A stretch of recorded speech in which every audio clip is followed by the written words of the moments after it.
সুপ্রিয় দর্শক মণ্ডলী, আপনারা এখন ভারতের একটি চ্যানেল আজ তক বাংলায় হাসিনার গোপন কুঠুরি আয়নাগর সম্পর্কে রিপোর্টটা একটু শুনুন প্লিজ।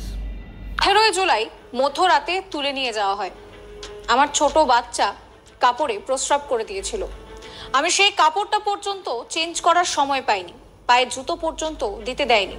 আমাকে জিজ্ঞাসাবাদ করে, পরে অমানবিক মারধর করে। আমার শরীরে কাঁপুনি চলে আসে। তারপরে তারা ডাক্তার আনে, আমাকে ইঞ্জেকশন দেয়।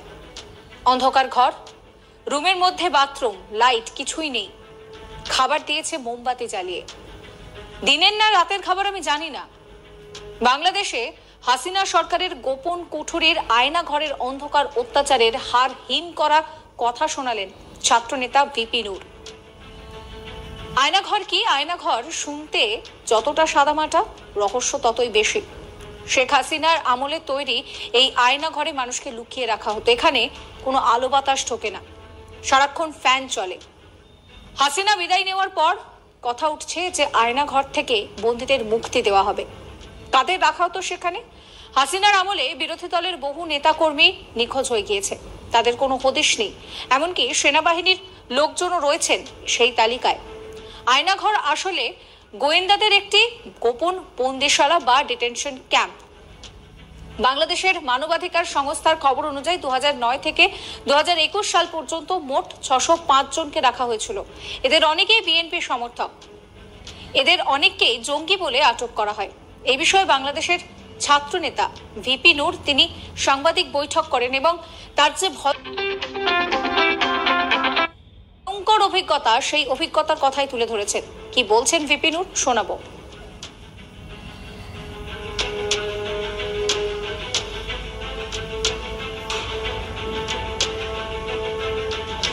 আমাকে 18 জুলাই ভোর রাতে বা মধ্যরাতে 3টা কি 3:30টার দিকে আমাকে তুলে নিয়ে যাওয়া হয়।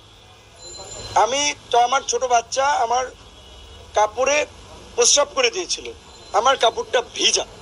আমি বলেছিলাম যে ভাই আমি কাপড়টা চেঞ্জ করে যাই।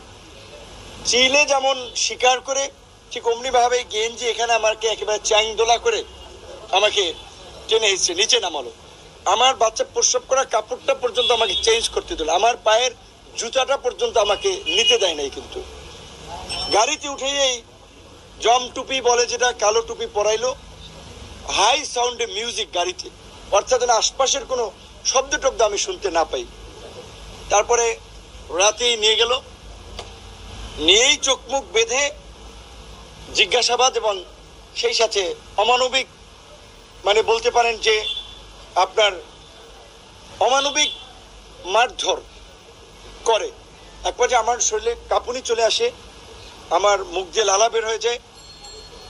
তারপরে তারা ডাক্তার আনে।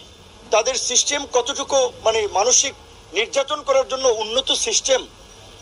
এই নির্যাতনের পরে তার ডাক্তার আনে, ডাক্তার চোখ বাঁধা আমাকে ইনজেকশন দেয়। আমি ইনজেকশন দেয় কিসের ইনজেকশন? এটা কি ভালো না মন্দ, না এর সাথে কোনো জীবাণু ঢুকিয়ে দিচ্ছে আমি তো জানি না। আমি চোখটা কাপড়টা একটু সরিয়ে ভদ্রলোককে দেখার চেষ্টা করেছিলাম, সে খাপ করে আমার হাত ধরে ফেলছে। ওনারে কথা বলতে বলতে জিজ্ঞেস করলাম, উনি বলে আমাকে মাঝে মাঝেই এরকম আনে। তারপরে রাতে ঘুমেই পড়ি, সকালবেলা খাবার দেয় অন্ধকার ঘরেই। একটা ছোট্ট মহসিন হল, ঢাকা বিশ্ববিদ্যালয়ে যারা গেছেন, নিচে যে সিঙ্গেল রুমগুলো থাকে ওই রকমের একটা রুম, রুমের মধ্যে বাথরুম, লাইট নেই। খাবার দিছে মোমবাতি জ্বালাইয়া, দিনের খাবার না রাতের খাবার আমি জানি না।